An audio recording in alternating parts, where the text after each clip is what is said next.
আনুষ্ঠানিকভাবে আজই ত্রয়োদশ জাতীয় সংসদ নির্বাচনের রোডম্যাপ প্রকাশ করা হবে বলে জানিয়েছেন নির্বাচন কমিশনের সিনিয়র সচিব আখতার আহমেদ। গতকাল বুধবার দুপুরে রাজধানীর আগারগাঁওয়ে নির্বাচন ভবনের মিডিয়া সেন্টারে সাংবাদিকদের সঙ্গে আলাপকালে তথ্য জানান তিনি বলেন, প্রধান নির্বাচন কমিশনার এএমএম নাসিরউদ্দিনের সভাপতিত্বে 4 কমিশনের বৈঠকের কর্মপরিকল্পনা অনুমোদন পেয়েছে। টাইপিংয়ের কাজ শেষ হলে রোডম্যাপ প্রকাশ করা হবে। তার ভাষায়, আমরা যে কর্ম পরিকল্পনা করেছি তা প্রকাশ করা হবে, একটু অপেক্ষা করতে হবে। এদিকে সংসদীয় আসন পুনর্নির্ধারণের খসড়া প্রস্তাব ঘিরে দাবি আপত্তির শুনানি একই দিনে শেষ হয়েছে। 4 দিনের এই শুনানিতে 33 জেলার 84টি আসন নিয়ে 1893টি আবেদন পর্যালোচনা করা হয়। এর মধ্যে 1185টি ছিল প্রস্তাবের বিপক্ষে এবং 708টি ছিল পক্ষে। রোডম্যাপে নির্বাচনের আগে ও পরে কি কি ধাপে কাজ হবে তা বিস্তারিতভাবে উল্লেখ থাকবে।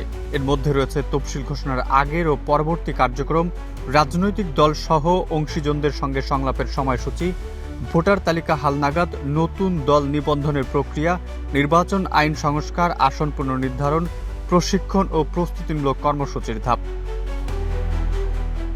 পাবনা ও সিরাজগঞ্জের আসন বিন্যাস নিয়ে বিশেষ দাবি উঠে এসেছে। পাবনার পক্ষ থেকে সাথিয়া ও বেড়ার সুজানগরকে পৃথক আসন ভাগ করার প্রস্তাব রাখা হয়। অন্যদিকে সিরাজগঞ্জের পক্ষ থেকে আগের আসন বিন্যাস বহাল রাখার দাবি জানানো হয়েছে।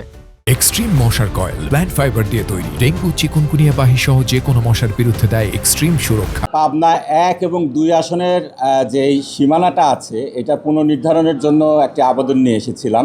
আপনারা জানেন পাবনা জেলার বেড়া উপজেলা এটি অত্যন্ত গুরুত্বপূর্ণ একটি অঞ্চল, কিন্তু দুঃখজনক বিষয় হলো বিভিন্ন রাজনৈতিক কারণে এই বেড়া উপজেলাটাকে 2 ভাগ করে, এক ভাগ পাবনা সংসদীয় আসন 1 68 পাবনা এবং আরেকটি পাবনা সংসদীয় আসন 2 সেখানে দিয়ে দেওয়া হয়েছে।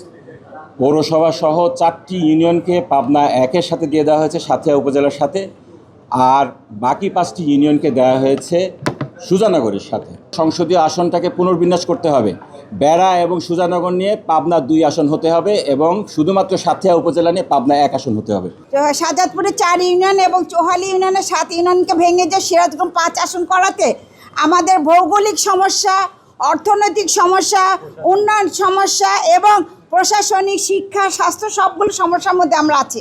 সুতরাং আমরা চাই আমাদের অস্তিত্বটা ঠিক রাখতে, আমাদের অস্তিত্ব আমাদেরকে ফিরাই দিক।